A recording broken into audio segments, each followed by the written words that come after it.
CHAPTER XVIII of the Mysteries of Paris, Volume 4, by Eugène Sue. The Portrait. Thomas Seyton, the brother of the Countess Sarah Macgregor, was walking impatiently on the boulevards near the Observatory, when he saw the Chouette arrive. The horrible belle dame had on a white cap and her usual plaid shawl.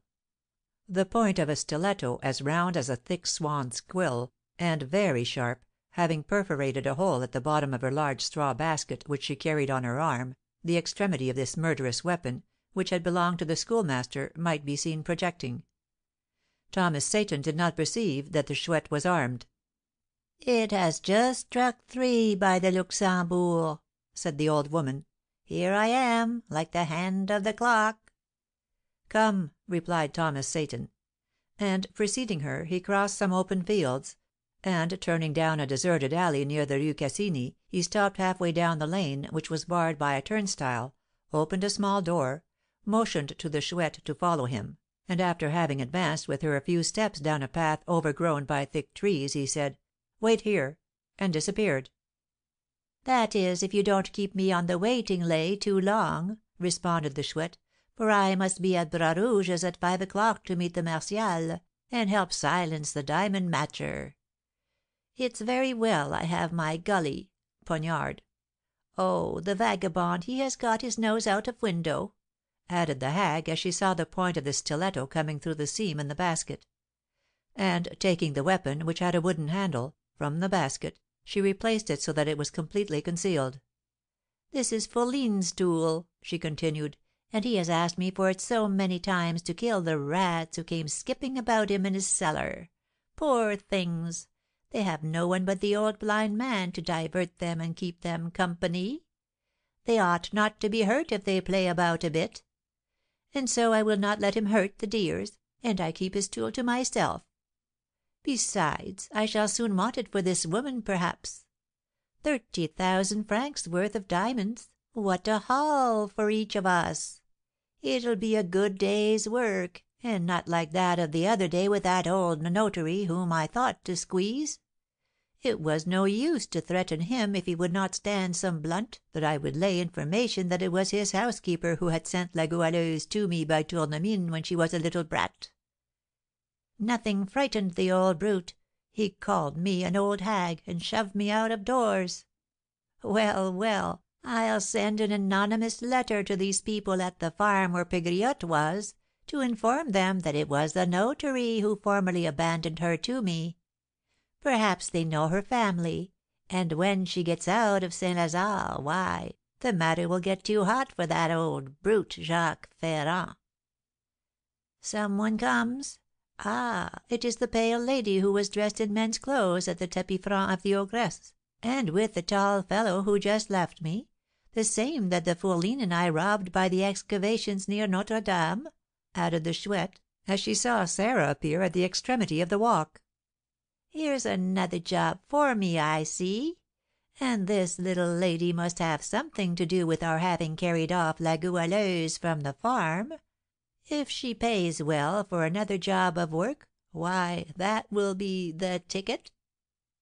As Sarah approached the Chouette, whom she saw again for the first time since their rencontre at the tapis franc, her countenance expressed the disdain, the disgust, which persons of a certain rank feel when they come in contact with low wretches whom they take as tools or accomplices. Thomas Seyton, who, until now, had actively served the criminal machinations of his sister, although he considered them as all but futile, had refused any longer to continue this contemptible part, consenting, nevertheless, for the first and last time to put his sister in communication with the Chouette, without himself interfering in the fresh projects they might plan. The countess, unable to win back Rodolph to her by breaking the bonds or the affections which she believed so dear to him, hoped, as we have seen, to render him the dupe of a base deceit, the success of which might realise the vision of this obstinate, ambitious, and cruel woman. Her design was to persuade Rodolph that their daughter was not dead, and to substitute an orphan for the child. We know that Jacques Ferrand, having formally refused to participate in this plot in spite of Sarah's menaces, had resolved to make away with Fleur de Marie, as much from the fear of the Chouette's disclosure as from fear of the obstinate persistence of the countess. But the latter had by no means abandoned her design, feeling persuaded that she should corrupt or intimidate the notary when she should be assured of having obtained a young girl capable of filling the character which she desired her to assume. After a moment's silence, Sarah said to the Chouette, "You are adroit, discreet, and resolute?" "Adroit as a monkey, resolute as a bulldog, and mute as a fish. Such is the Chouette, and such the devil made her, at your service if you want her, and you do," replied the old wretch, quickly. "I hope we have managed well with the young country wench who is now in St. Lazare for 2 good months." "We are not talking of her, but of something else." "Anything you please, my handsome lady, provided there's money at the end of what you mean to propose, and then we shall be as right as my fingers." Sarah could not control a movement of disgust. "You must know," she resumed, "many people in the lower ranks of life, persons who are in misfortune?" "There are more of them than there are of millionaires. You may pick and choose. We have plentiful wretchedness in Paris."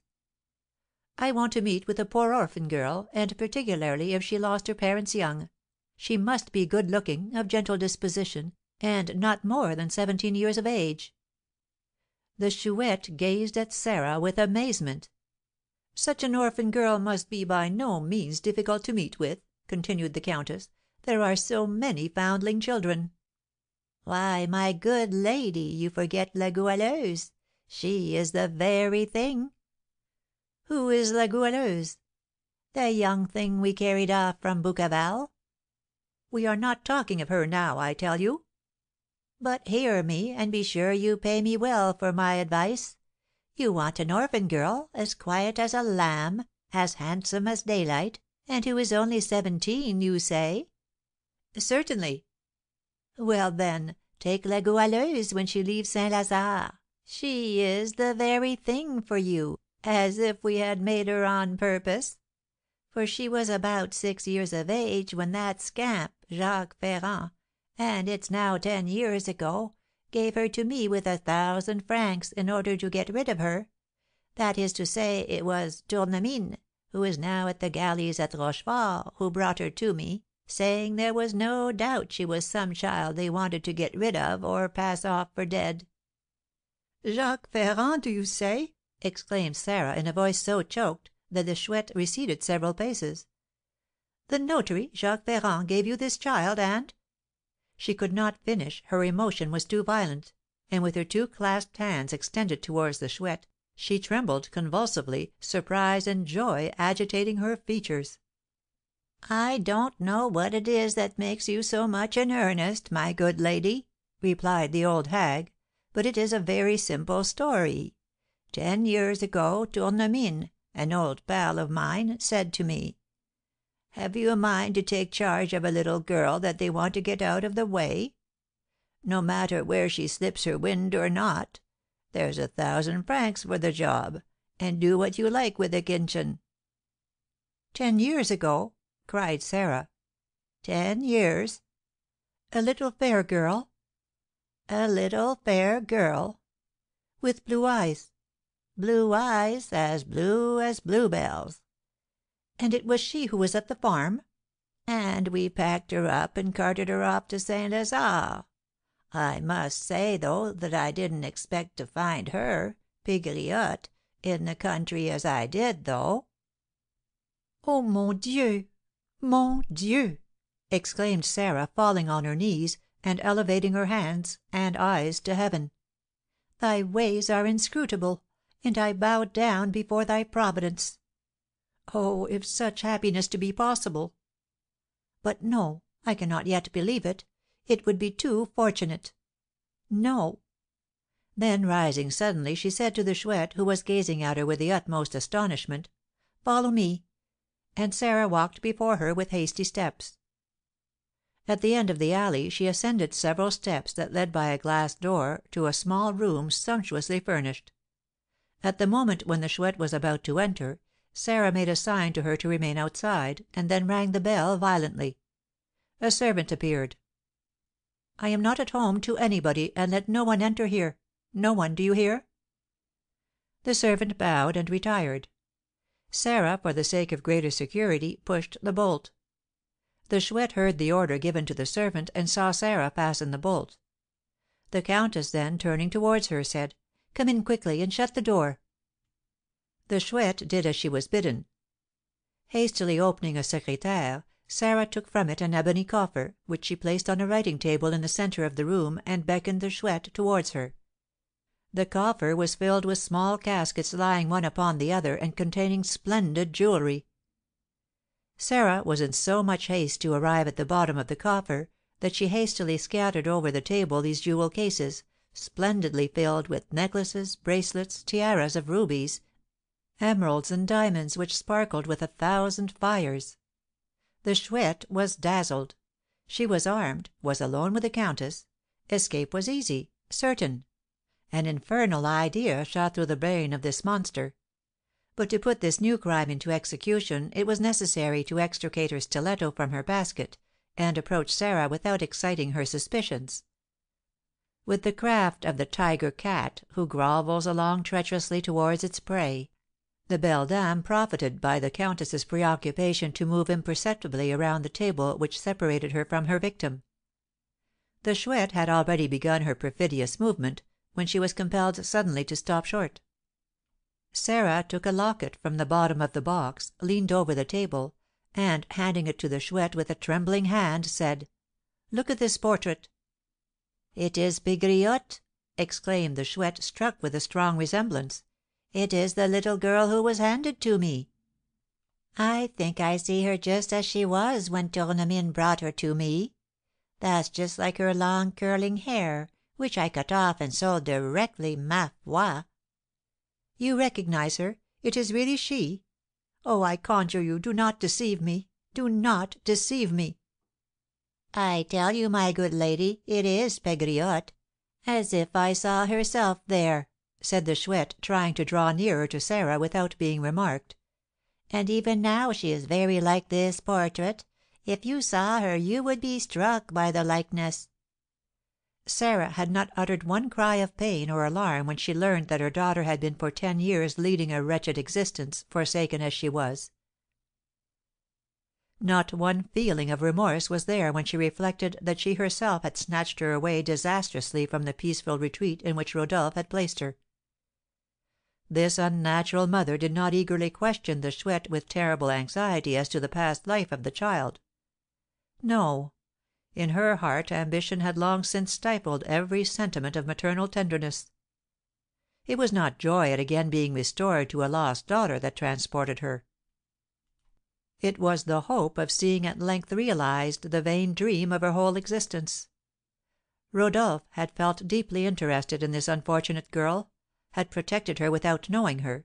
What would then be his feelings when he discovered that she was his daughter?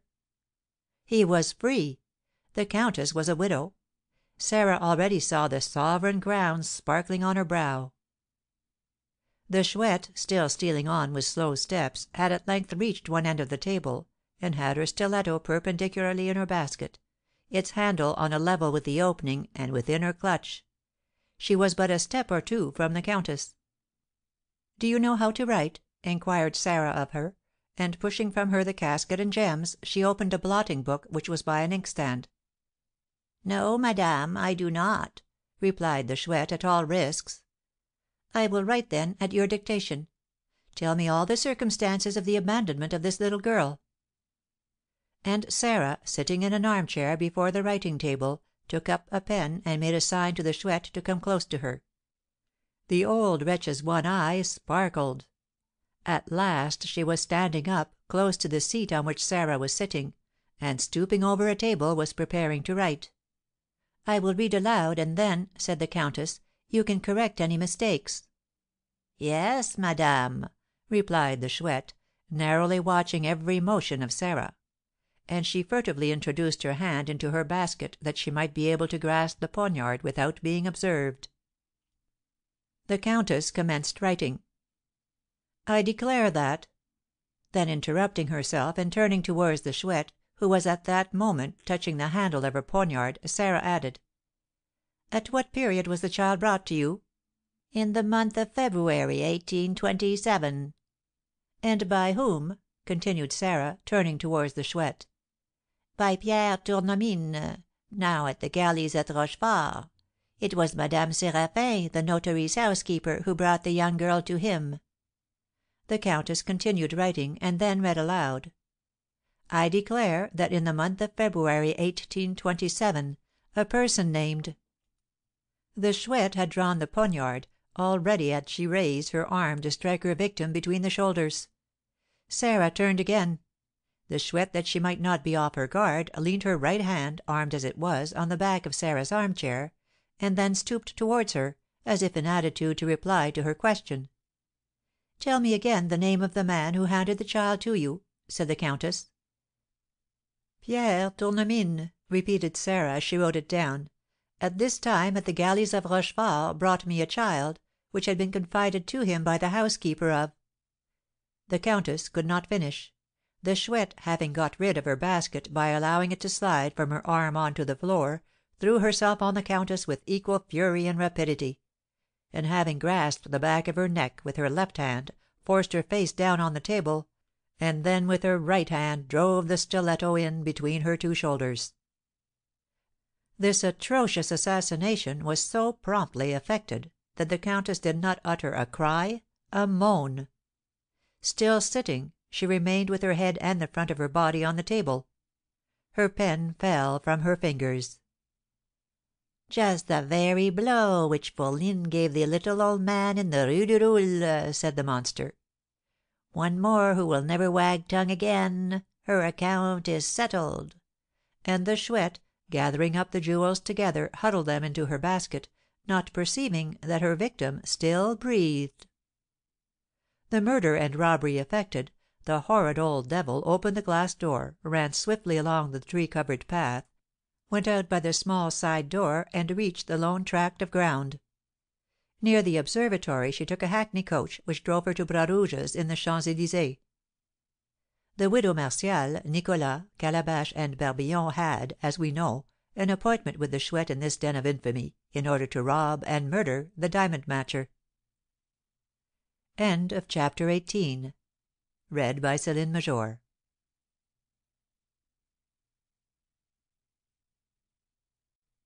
CHAPTER XIX of The Mysteries of Paris, Volume 4, by Eugène Sue. This recording is in the public domain. The Agent of Safety.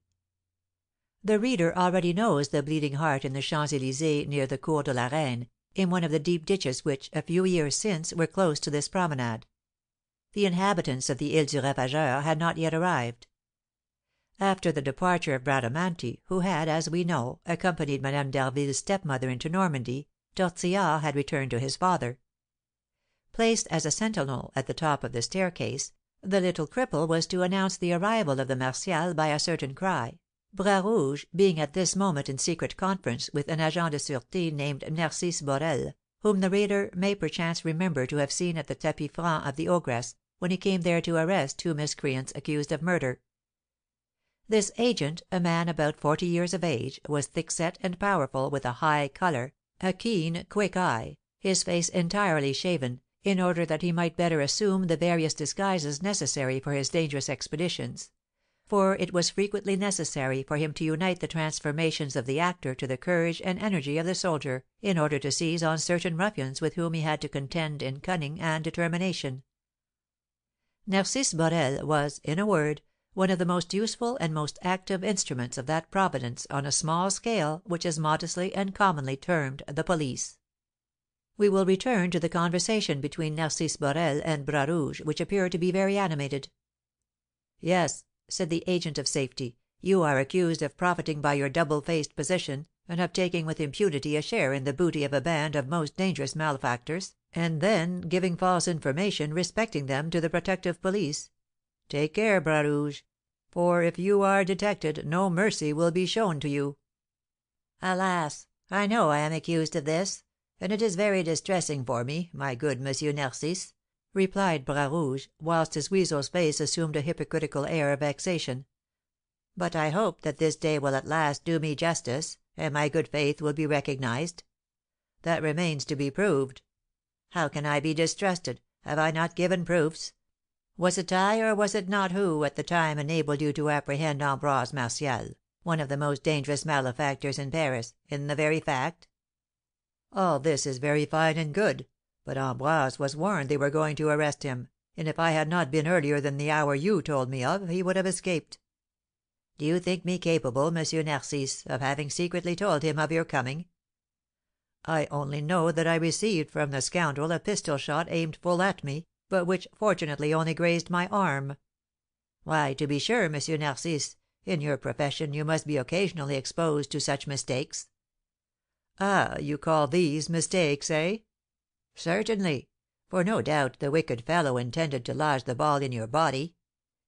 "In the arm, body, or head, no matter, I don't complain of that; every profession has its disagreeables." "And its pleasures, too, M. Narcisse, and its pleasures.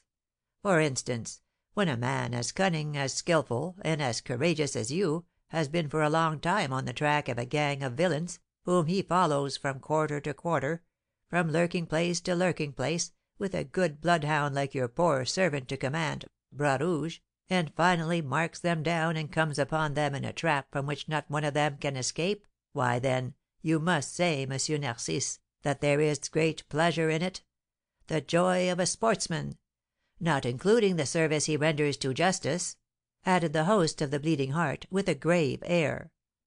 "I should fully agree with you if the bloodhound were faithful, but I fear it is not." "Ah, M. Narcisse, you think " "I think that, instead of putting us on the track, you amuse yourself with setting us on a false scent, and abuse the confidence placed in you. Every day you promise to aid us to lay hands on the gang, and that day never arrives." "What if the day arrives to day, M. Narcisse, as I am sure it will?" "What if I bring together in a parcel Barbillon, Nicholas Martial, the widow, her daughter, and the Chouette? Will that, or will it not be a good sweep of the net? Will you then mistrust me any longer?" "No, and you will have rendered a real service; for there are very strong presumptive facts against this gang, suspicions almost assured, but, unfortunately, no proofs. So, then, a small fag end of actual crime, which would allow of their being apprehended, would help amazingly to unravel the difficult skein, eh, M. Narcisse?" "Most decidedly. And you assure me that there has not been the slightest incitement on your part towards the coup which they are now going to attempt?" "No, on my honour.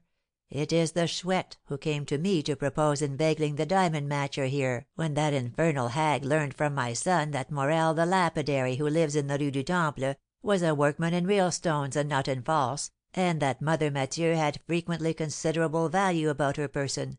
I acceded to the proposition, and suggested to the Chouette that the Martial and Barbillon should join her, so that I might be able to put the whole party into your hands." "And the Schoolmaster, that fellow who is so dangerous, so powerful, and so ferocious, and who was always with the Chouette, one of the frequenters of the tapis franc?" "The Schoolmaster?" said Bras Rouge, feigning astonishment. "Yes, a convict escaped from the galleys at Rochefort, Anselm Duranel by name, sentenced for life. We know now that he disfigured himself on purpose, that he might not be recognised. Have you no trace of him?" "None," replied Bras Rouge, boldly, for he had his reasons for the lie, the Schoolmaster being at this very moment shut up in one of the cellars of the cabaret. "There is every reason to believe that the Schoolmaster is the author of fresh murders. He would be an important capture." "No one knows what has become of him for the last 6 weeks." "And that's the reason you are reproached with having lost all trace of him." "Always reproaches, M. Narcisse, always." "Not for want of ample cause. And how goes on the smuggling?" "Is it not necessary that I should know something of all kinds of persons, smugglers as well as others, in order to put you on the scent? I disclosed to you that pipe to introduce liquids, established outside the Barrière du Trône, and coming into a house in the street." "I know that," said Narcisse, interrupting Bras Rouge; "but for one that you denounce you allow 10 to escape, and continue your traffic with impunity. I am sure you eat at 2 mangers, as the saying is." "Oh, M. Narcisse, I am incapable of an appetite so dishonest." "That is not all. In the Rue du Temple, No. 17, there lives a woman named Burette, who lends money on deposit. who, they say, is a private receiver of stolen goods on your account." "What would you have me do, M. Narcisse? The world is so slanderous, says so many wicked things. Once again, I say, it is necessary for me to mix with as many rogues as possible, that I even seem one of themselves, so much the worse for them, in order that they may not have any suspicions. But it cuts me to the heart to imitate them, cuts me to the heart. I must, indeed, be devoted to the service, to give myself up to such things as that." "Poor dear man! I pity you with all my soul." "You are laughing at me, M. Narcisse; but if that was believed, why has there not been a search made at Mother Burette's and in my house?" "You know well enough that we might not alarm the ruffians, whom for so long a time you have promised to deliver into our hands." "And I am now about to deliver them, M. Narcisse. Before an hour you will have them all handcuffed, and that without much trouble, for there are 3 women. As to Barbillon and Nicholas Martial, they are as savage as tigers, but as cowardly as pullets." "Tigers or pullets," said Narcisse, half opening his long frock coat, and showing the butts of 2 pistols in the pockets of his trousers, "I have wherewithal here for them.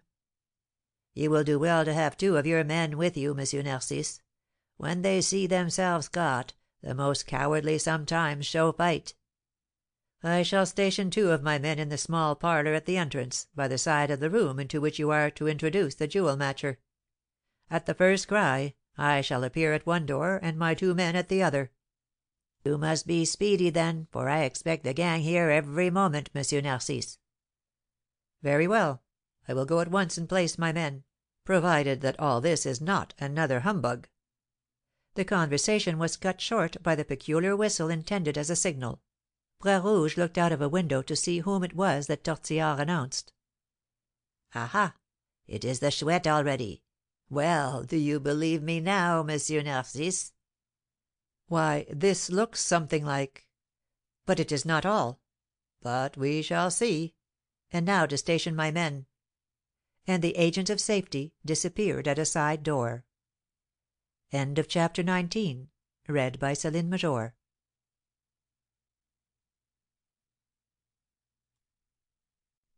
Chapter 20 of The Mysteries of Paris, Volume 4, by Eugène Sue. This recording is in the public domain. The Chouette. The precipitation of the Chouette's step, the fierce throbbings of a fever of rapine and murder which still animated her, had suffused her hideous features with a deep purple, whilst her green eyes sparkled with savage joy. Tortillard followed her, hopping and skipping. At the moment when she descended the last steps of the stairs, Bras Rouge's son, from pure mischief, put his foot on the long and dragging skirts of the Chouette's gown. This sudden stoppage made the old woman stumble, and, unable to catch hold of the baluster, she fell on her knees, her 2 hands extended, and dropping her precious basket, whence escaped a gold bracelet set with emeralds and pearls. The Chouette, having in her fall somewhat excoriated her fingers, picked up the bracelet, which had not escaped the keen sight of Tortillard, and, recovering her feet, turned furiously to the little cripple, who approached her with a hypocritical air, saying to her, "Oh, dear me! Did your foot slip?" Without making any reply, the Chouette seized Tortillard by the hair, and, stooping to a level with his cheek, she bit it with such fury that the blood spurted out beneath her teeth. Strange, however, Tortillard, in spite of his usual vindictiveness, in spite of feeling such intense pain, did not utter a murmur or a cry. He only wiped his bleeding cheek, and said, with a forced laugh, "I hope next time you will not kiss me so hard, La Chouette?" "Wicked little brat! Why did you tread on my gown on purpose to make me fall?"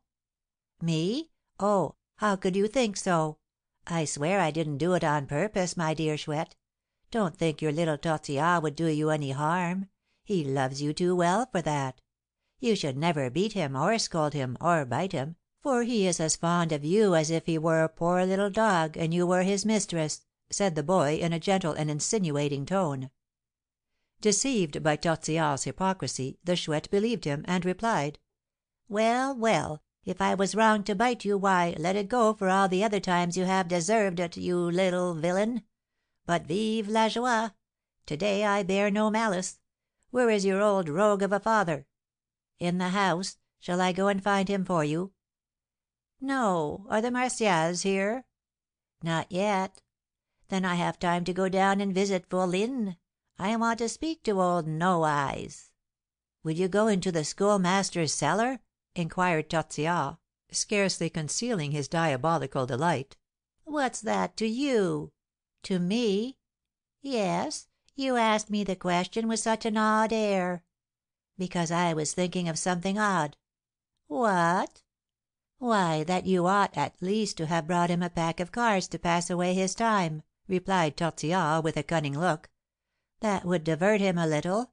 Now he has nothing to play at but not to be bitten by the rats, and he always wins at that game, and after a while it becomes tiresome."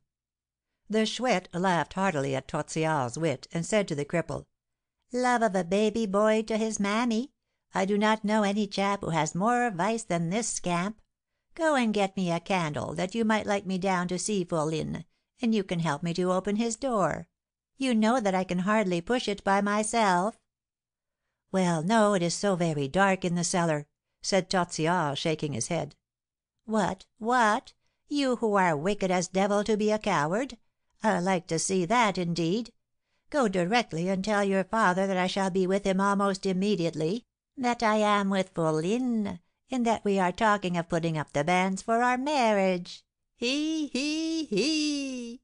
added the disgusting wretch, grinning. "So make haste, and you shall be bridesman, and, if you are a good boy, you shall have my garter." Tortillard went, with a sulky air, to fetch a light. Whilst she was waiting for him, the Chouette, perfectly intoxicated with the success of her robbery, put her hand into her basket to feel the precious jewels it enclosed. It was for the purpose of temporarily concealing this treasure that she desired to descend into the Schoolmaster's cellar, and not, according to her habit, to enjoy the torments of her new victim. We will presently explain why, with Bras Rouge's connivance, the Chouette had immured the Schoolmaster in the very subterranean cave into which this miscreant had formerly precipitated Rodolph. Tortillard, holding a light, now appeared at the door of the cabaret. The Chouette followed him into the lower room, in which opened the trap with the folding doors, with which we are already acquainted. Bras Rouge's son, sheltering the light in the hollow of his hand, and preceding the old woman, slowly descended a stone staircase, which led to a sharp declivity, at the end of which was the thick door of the cellar which had so nearly proved Rodolph's grave. When he reached the bottom of the staircase, Tortillard pretended to hesitate in following the Chouette. "Well, now, you little vagabond, go on," she said. "Why, it is so dark, and you go so fast, Chouette; and, indeed, I'd rather go back again, and leave you the light." "And then, foolish imp, how am I to open the cellar door by myself? Will you come on?" "No, I am so frightened." "If I begin with you, mind! If you threaten me, I'll go back again," and Tortillard retreated several paces. "Well, listen to me now, be a good boy," said the Chouette, repressing her anger, "and I'll give you something." "Well, what?" said Tortillard, coming up to her. "Speak to me so always, and I'll do anything you wish me, Mother Chouette." "Come, I'm in a hurry." "Yes, but promise me that I may have some fun with the Schoolmaster." "Another time; I haven't time to day." "Only a little bit; just let me tease him for 5 minutes." "Another time; I tell you that I want to return up stairs as quickly as possible." "Why, then, do you want to open the door of his apartment?" "That's no affair of yours. Come, now, have done with this. Perhaps the Martials are come by this time, and I must have some talk with them. So be a good boy, and you sha'n't be sorry for it. Come along." "I must love you very much, Chouette, for you make me do just what you like," said Tortillard, slowly advancing. The dim, wavering light of the candle, which but imperfectly lighted this gloomy way, reflected the black profile of this hideous brat on the slimy walls, which were full of crevices and reeking with damp.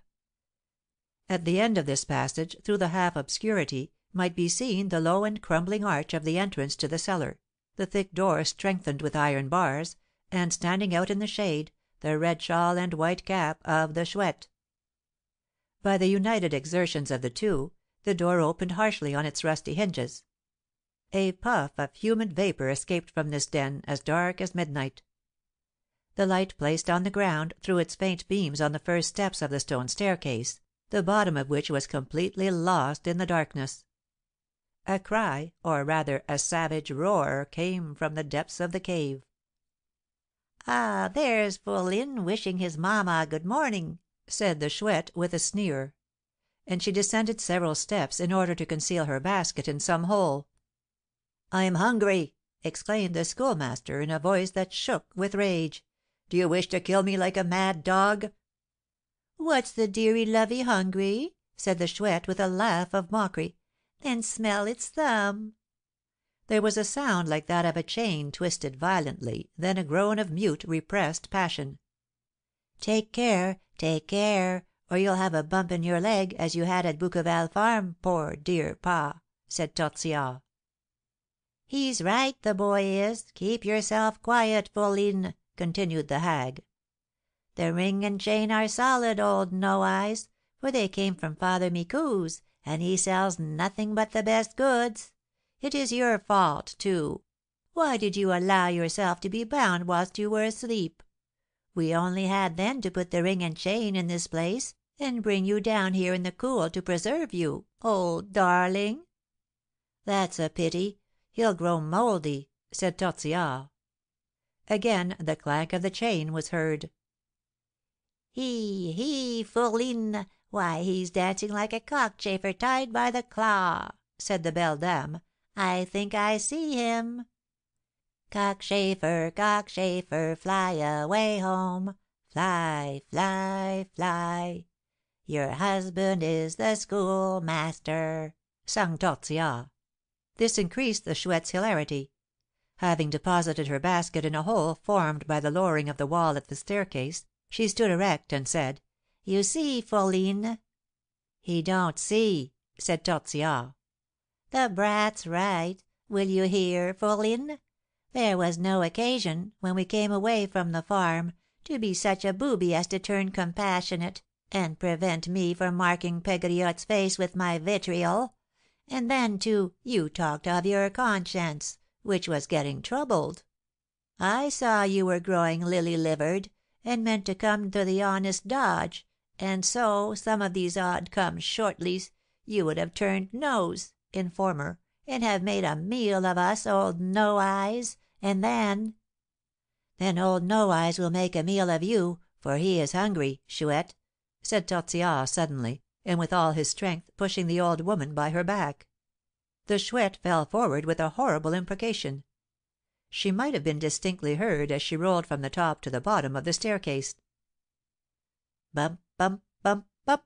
There's the Chouette for you! There she is! Why don't you jump upon her, old buffer?" added Tortillard. Then, seizing the basket from under the stone where he had seen the old woman place it, he scampered up the stairs, exclaiming, with a shout of savage joy, "Here's a pull worth more than that you had before, eh, Chouette? This time you won't bite me till the blood comes, eh? Ah, you thought I bore no spite, much obliged, my cheek bleeds still." "Oh, I have her!" cried the Schoolmaster from the depth of the cave. "If you have her, old lad, I cry snacks," said Tortillard, with a laugh; and he stopped on the top step of the stairs. "Help!" shrieked the Chouette, in a strangling voice. "Thanks, Tortillard," said the Schoolmaster, "thanks; and to reward you, you shall hear the night bird (Chouette) shriek. Listen, boy, listen to the bird of death." "Bravo! Here I am in the dress boxes," said Tortillard, seating himself on the top of the stairs. As he said this, he raised the light to endeavour to see the fearful scene which was going on in the depths of the cavern; but the darkness was too thick, so faint a light could not disperse it. Bras Rouge's son could not see anything. The struggle with the Schoolmaster and the Chouette was mute, deadly, without a word, without a cry. Only from time to time was heard the hard breathing or the stifled groan, which always accompanies violent and desperate efforts. Tortillard, seated on the step, began to stamp his feet with that cadence peculiar to an audience impatient to see the beginning of a play. Then he uttered the cries so familiar to the frequenters of the gallery of the minor theatres: "Music! Music! Play up! Up with the curtain!" "Oh, now I have hold of you, as I desired," murmured the Schoolmaster from the recess of the cellar, "and you were going " A desperate movement of the Chouette interrupted him. She struggled with all the energy which the fear of death inspires. "Louder! Can't hear!" bawled Tortillard. "It is in vain you try to gnaw my hand, I will hold you as I like," said the Schoolmaster. Then, having, no doubt, succeeded in keeping the Chouette down, he added, "That's it! Now listen!" "Tortillard, call your father!" shrieked the Chouette, with a faltering, exhausted voice. "Help! Help!" "Turn her out, the old thing! She won't let us hear," said the little cripple, with a shout of laughter. "Put her out!" The Chouette's cries were not audible from this cavern, low as it was. The wretched creature, seeing that there was no chance of help from Bras Rouge's son, resolved to try a last effort. "Tortillard, go and fetch help, and I will give you my basket; it is full of jewels. There it is, under a stone." "How generous! Thank you, madame. Why haven't I got it already? Hark! Don't you hear how it rattles?" said Tortillard, shaking it. "But now, if you'll give us a half pound of gingerbread nuts, I'll go and fetch pa." "Have pity on me, and I will " The Chouette was unable to conclude. Again there was a profound silence. The little cripple again began to beat time on the stone staircase on which he was seated, accompanying the noise of his feet with the repeated cry: "Why don't you begin? Up with the curtain! Music! Music!" "In this way, Chouette, you can no longer disturb me with your cries," said the Schoolmaster, after a few minutes, during which he had, no doubt, gagged the old woman. "You know very well," he continued, in a slow, hollow voice, "that I do not wish to end this all at once. Torture for torture! You have made me suffer enough, and I must speak at length to you before I kill you. Yes, at length. It will be very terrible for you, agonising." "Come, no stuff and nonsense, old parson," said Tortillard, raising himself half up from his seat. "Punish her, but don't do her any harm. You say you'll kill her; that's only a hum. I am very fond of my Chouette. I have only lent her to you, and you must give her back again. Don't spoil her. I won't have my Chouette spoiled. If you do, I'll go and fetch pa." "Be quiet, and she shall only have what she deserves, a profitable lesson," said the Schoolmaster, in order to assure Tortillard, and for fear the cripple should go and fetch assistance. "All right! Bravo! Now the play's going to begin," said Bras Rouge's son, who did not seriously believe that the Schoolmaster intended to kill the Chouette. "Let us discourse a little, Chouette," continued the Schoolmaster, in a calm voice. "In the first place, you see, since that dream at the Bouqueval farm, which brought all my crimes before my eyes, since that dream which did all but drive me mad, which will drive me mad, for in my solitude, in the deep isolation in which I live, all my thoughts dwell on this dream, in spite of myself. A strange change has come over me. Yes, I have a horror of my past ferocity. In the first place, I would not allow you to make a martyr of La Goualeuse, though that was nothing. Chaining me here in the cellar, making me suffer from cold and hunger, and detaining me for your wicked suggestions, you have left me to all the fear of my own reflections. Oh, you do not know what it is to be left alone, always alone, with a dark veil over your eyes, as the pitiless man said who punished me. Oh, it is horrid! It was in this very cavern that I flung him, in order to kill him. And this cavern is the place of my punishment, it may be my grave. I repeat that this is horrid. All that that man predicted to me has come to pass. He said to me, 'You have abused your strength; you will be the plaything, the sport of the most weak. And it has been so. He said to me, henceforward separated from the exterior world, face to face with the eternal remembrance of your crimes, one day you will repent those crimes. And that day has come. The loneliness has purified me. I could not have believed it possible. Another proof that I am, perhaps, less wicked than formerly, is that I feel inexpressible joy in holding you here, monster! Not to avenge myself, but to avenge your victims. Yes, I shall have accomplished a duty when, with my own hands, I shall have punished my accomplice. A voice says to me, that if you had fallen into my power earlier, much blood would have been spared. I have now a horror of my past murders, and yet, is it not strange? It is without fear, it is even with security, that I am now about to perpetrate on you a fearful murder, with most fearful refinements. Say, do you understand that?" "Bravo! Well played, old No Eyes! He gets on!" exclaimed Tortillard, applauding. "It is really something to laugh at." "To laugh at!" continued the Schoolmaster, in a hollow voice. "Keep still, Chouette. I must complete my explanation as to how I gradually came to repentance. This revelation will be hateful to you, heart of stone, and will prove to you also how remorseless I ought to be in the vengeance which I should wreak on you in the name of our victims. I must be quick. My delight at grasping you thus makes my blood throb in my veins. My temples beat with violence just as when, by thinking of my dream, my reason wanders. Perhaps one of my crises will come on, but I shall have time to make the approaches of death frightful to you by compelling you to hear me." "At him, Chouette!" cried Tortillard. "At him, and reply boldly. Why, you don't know your part? Tell the old one to prompt you, my worthy elderly damsel." "It is useless for you to struggle and bite me," said the Schoolmaster, after another pause. "You shall not escape me. You have bitten my fingers to the bone, but I will pull your tongue out, if you stir. Let us continue our discourse. When I have been alone in the night and silence, I have begun to experience fits of furious, impotent rage; and, for the first time, my senses wandered.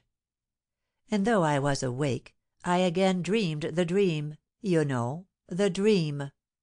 The little old man in the Rue du Roule, the drowned woman, the cattle dealer, and you, soaring over these phantoms.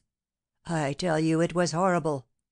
I am blind, and my thoughts assume a form, a body, in order to represent to me incessantly, and in a visible, palpable manner, the features of my victims. I should not have dreamed this fearful vision had not my mind, continually absorbed by the remembrance of my past crimes, been troubled with the same fantasies. Unquestionably, when one is deprived of sight, the ideas that beset us form themselves into images in the brain. Yet, sometimes, by dint of viewing them with resigned terror, it would appear that these menacing spectres have pity on me. They grow dim, fade away, vanish.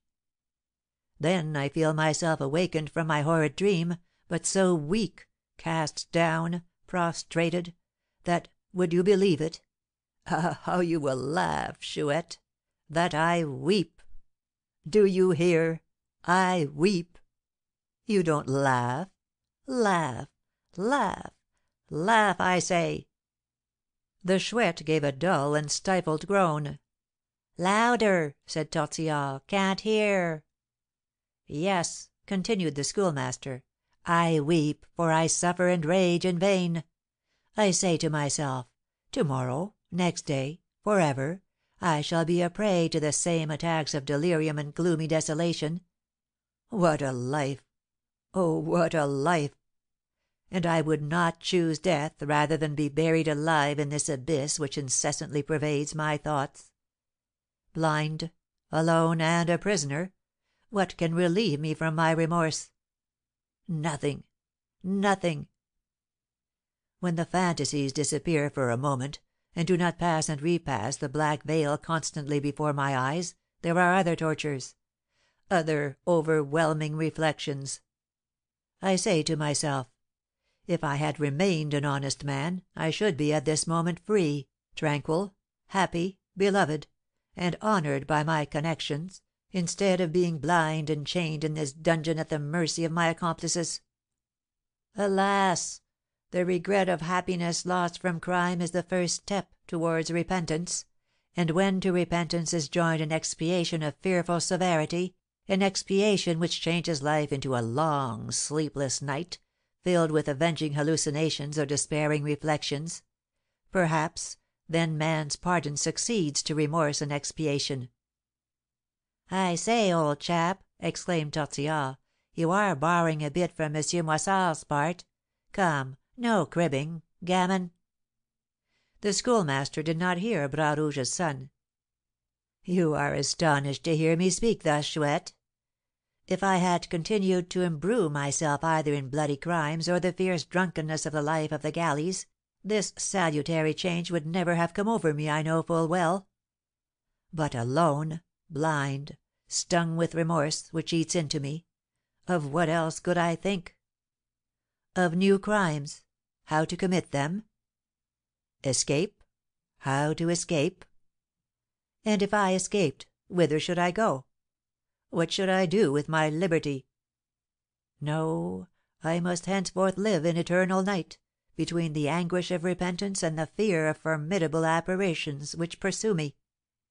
Sometimes, however, a faint ray of hope comes to lighten the depths of my darkness, a moment of calm succeeds to my torments. Yes, for sometimes I am able to drive away the spectres which beset me by opposing to them the recollections of an honest and peaceful past, by ascending in thought to my youthful days, to my hours of infancy. Happily, the greatest wretches have, at least, some years of peace and innocence to oppose to their criminal and blood-stained years. None are born wicked. The most infamous have had the lovely candour of infancy, have tasted the sweet joys of that delightful age. And thus I again say, I sometimes find a bitter consolation in saying to myself, I am at this hour doomed to universal execration, but there was a time when I was beloved, protected, because I was inoffensive and good. Alas! I must indeed take refuge in the past, when I can, for it is there only that I can find calm." As he uttered these last words, the tones of the Schoolmaster lost their harshness. This man of iron appeared deeply moved, and he added: "But now the salutary influence of these thoughts is such that my fury is appeased. Courage, power will fail me to punish you. No, it is not I who will shed your blood." "Well said, old buck! So you see, Chouette, it was only a lark!" cried Tortillard, applauding. "No, it is not I who will shed your blood," continued the Schoolmaster. "It would be a murder, excusable, perhaps, but still a murder; and I have enough with 3 spectres; and then, who knows, perhaps one day you will repent also?" And as he spake thus, the Schoolmaster had mechanically given the Chouette some liberty of movement. She took advantage of it to seize the stiletto which he had thrust into her stays after Sarah's murder, and aimed a violent blow with this weapon at the ruffian, in order to disengage herself from him. He uttered a cry of extreme pain. The ferocity of his hatred, his vengeance, his rage, his bloody instincts, suddenly aroused and exasperated by this attack, now all burst forth, suddenly, terribly, and carried with it his reason, already so strongly shaken by so many shocks. "Ah, viper, I feel your teeth!" he exclaimed in a voice that shook with passion, and seizing, with all his might, the Chouette, who had thought thus to escape him. "You are in this dungeon, then?" he added, with an air of madness; "but I will crush the viper or screech owl.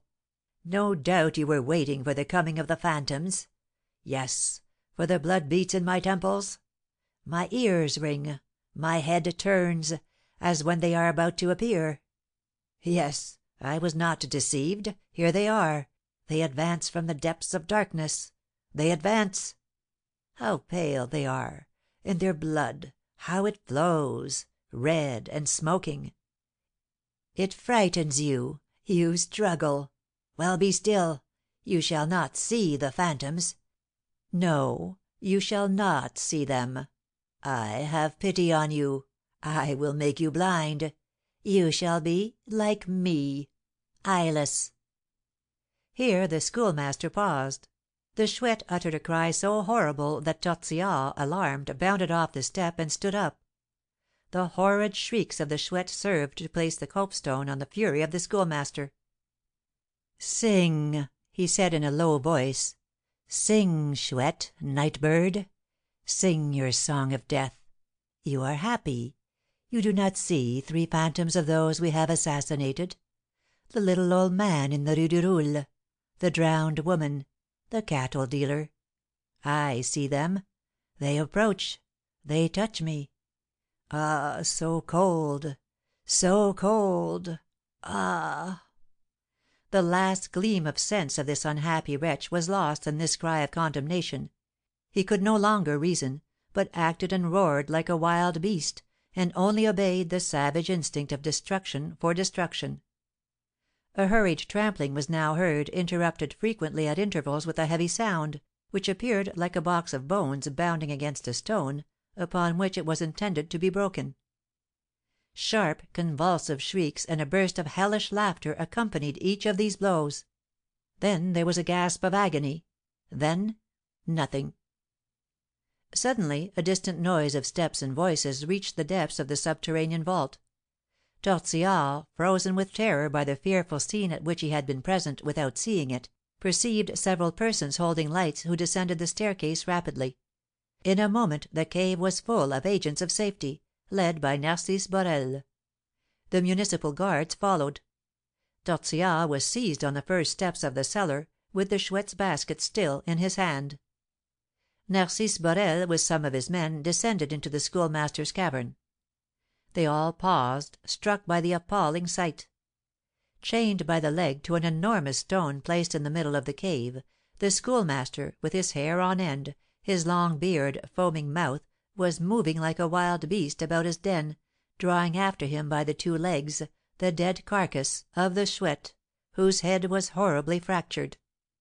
It required desperate exertions to snatch her from his grasp and manacle him. After a determined resistance, they at length conveyed him into the low parlour of the cabaret, a large dark room, lighted by a solitary window. There, handcuffed and guarded, were Barbillon, Nicholas Martial, his mother and sister. They had been apprehended at the very moment when laying violent hands on the jewel matcher to cut her throat. She was recovering herself in another room. Stretched on the ground, and hardly restrained by 2 men, the Schoolmaster, slightly wounded, but quite deranged, was roaring like a wild bull. Barbillon, with his head hanging down, his face ghastly, lead-coloured, his lips colourless, eye fixed and savage, his long and straight hair falling on the collar of his blouse, torn in the struggle, was seated on a bench, his wrist, enclosed in handcuffs, resting on his knees.